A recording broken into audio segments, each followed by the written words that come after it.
Welcome back to Soul Reaver 2.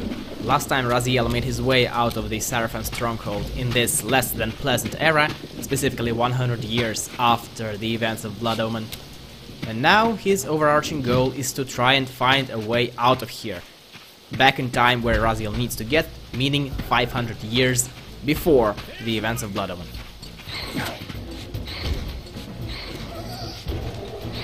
The best idea that Raziel had, as far as accomplishing that objective goes, was to backtrack all the way to the swamp in order to check whether the passage that was previously blocked 100 years ago that Raziel noticed and addressed in a separate cutscene, whether it is now open. And spoiler, it is. Thankfully, this backtrack is not as bad as most of the others, because this one gets you past the pillars and past the subterranean chamber, meaning that there will be an exchange with one current inhabitant of the pillars, and there will be an exchange with the Elder God in the subterranean chamber. And we will see a lot of the, I think you would say, new Raziel. Previously we had the angry Raziel who hates Kain and wants to kill him and tries to come up with whatever reasons, whatever supposedly noble reasons to do that. You are the reason this land becomes diseased. To a more sarcastic Raziel who is going to deliver burns to everyone he talks to. And rightfully so, because everyone except maybe Kain is either a liar or a hypocrite here. These are the new demons, the new lesser demons. They're called the gas demons, and they are no different from the other two kinds, the acid demons, the ones that I erroneously called gas demons last time, and the lightning demons, the ones that everyone who played Defiance remembers, and remembers not so fondly. Here I will usually find them a bit more difficult to dispatch than the other demons in the Seraphon stronghold, but the reason is mostly the weird hitboxes and Raziel's occasional random and unpredictable movements, which is something that happens all the time, but here where the surface on which Raziel stands is not perfectly flat, like in the Seraphon stronghold, it will be a bit more noticeable.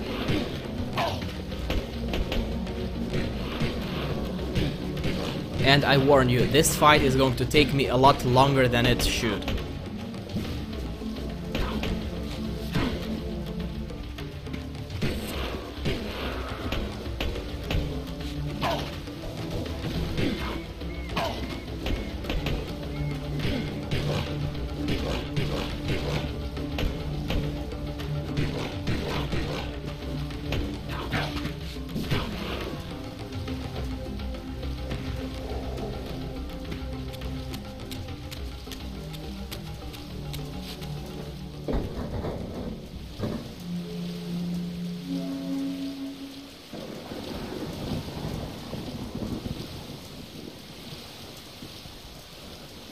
These were the pillars so familiar to my blighted eyes. But now that I had begun to learn their true significance, I regarded the pillars' destruction with a new, enlightened sense of horror. And I questioned now whether Kain's simple refusal, his mere ambition, could truly have caused such devastation. I felt that some darker influence was at work here. As I approached, I discerned the spirit of Ariel, bound here now for more than a century. Forever am I bound, hope abandoned, my spirit tethered to this place. What destroyed the circle could not touch me, for I was newly dead and beyond harm's reach. I alone was spared the descent into madness, and Kain alone was spared the pain of death. When Napraptor's poison seized Kain even in the safety of the womb, much more than just his destiny was lost. All of Nosgoth lost balance. Consider us now both of us less than we once were. I, pure but insubstantial, and Kain, terribly real, but corrupted. Your imprisonment here has deranged you, Spirit. You fixate on Kain because you believe he is the tether that binds you here. We both know he is not the author of your agony. The pillars were subverted by dark forces, invited by the Guardians themselves. The more I learn of your circle, the more I see a tangle of nested manipulations. Kain handed them their victory. They sought to topple the pillars, and he was their willing instrument. Or was he their unwilling pawn? Would it blunt your wrath to know that Kain's dilemma was calculated to bring the pillars down, regardless of the choice he made? And that the devastation would have been even greater had he chosen the path you would prescribe for him? You are a subtle, deceitful creature. But your clever arguments do not absolve Kain. He must die for the pillars to be restored. There is no other way. Then consider this more ominous possibility. What if Kain's death does not restore the pillars? Consider that it may simply be too late, that this world may be beyond redemption, and that you may be bound here eternally.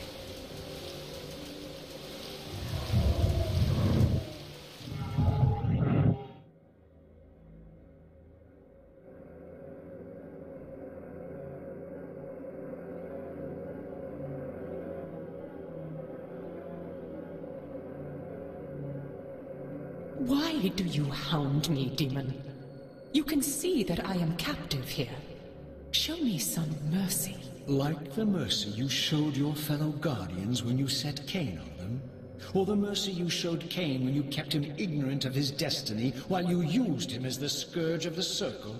Or perhaps like the mercy you showed your beloved Naprapta when you made him Kain's first kill? You are cruel. Why do you torment me? I'm merely looking for answers, Ariel. Very well. I'll leave you in peace. But know this about you and this purgatory from which you long to escape. You're merely at the threshold. Those were some burns if I've ever seen any. Oh, and by the way, speaking of burns, there is this fine gentleman who is a there are words that are floating through my mind in at least 3 languages, none of which I'm going to say out loud. Unlike the lesser demons, against whom I know how to fight, here the enemies are weird hitboxes, random, especially the weird hitbox on the fire attack, weird Raziel's movements occasionally, and the fact that it's completely unpredictable whether he will follow you upon a dodge or not. Consequently, as you can see, I die altogether, and I decide to leave this in order to show off what happens when Raziel dies in the Spectral Realm. Nothing special happens. There isn't even a pretty transition like there was in Soul Reaver. Honestly, how to fight these large demons, these fire demons, and their larger versions that are black, which you will encounter in the very end game, I have no idea. I don't know what the tactic should be. I think I have a general concept in mind, which means keeping a certain distance, not too close but also not too far away, and not hitting for more than 1 or 2 blows at once to ensure that you have some time to dodge his own attacks.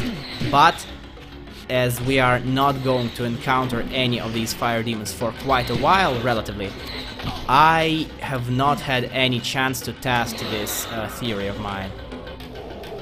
So this is something that you and I are going to learn together. And as for that exchange between Raziel and Ariel, well, first of all, now we see that Ariel isn't exactly the most positive character in the game either. And by either, I mean as well as every single other character in the universe. And the second thing is that we are getting more and more of the new Raziel, who was previously angry and enraged, and now he's sarcastic and delivers burns. And yes, we are going to see more of that as well when we reach the subterranean chamber.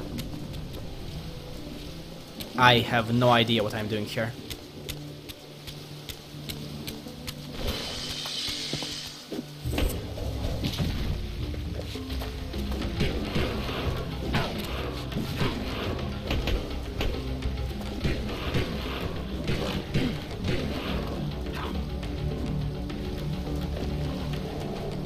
This ruin is now populated not only by the shades, but also by these demons. Or rather, it's not populated by the demons, but they are going to teleport in, much like they do here and everywhere else.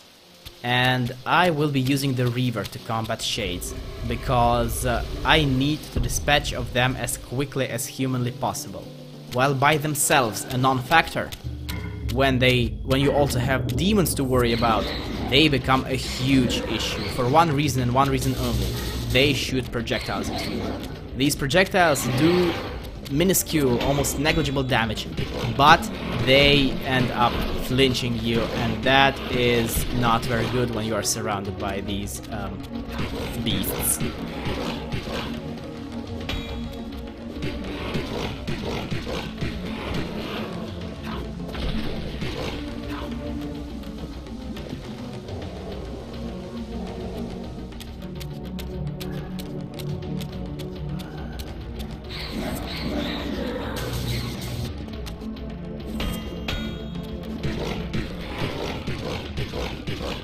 I really like how the floor here is covered in these fossilized shellfish.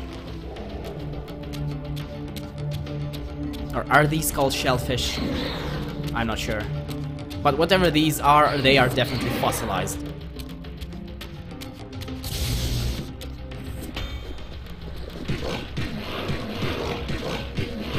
Most of these demons, by the way, were skippable, but these two are not, and I'm not sure whether running away from demons works or not, because I never bothered to check, as these demons were never a trouble for me. Yay me.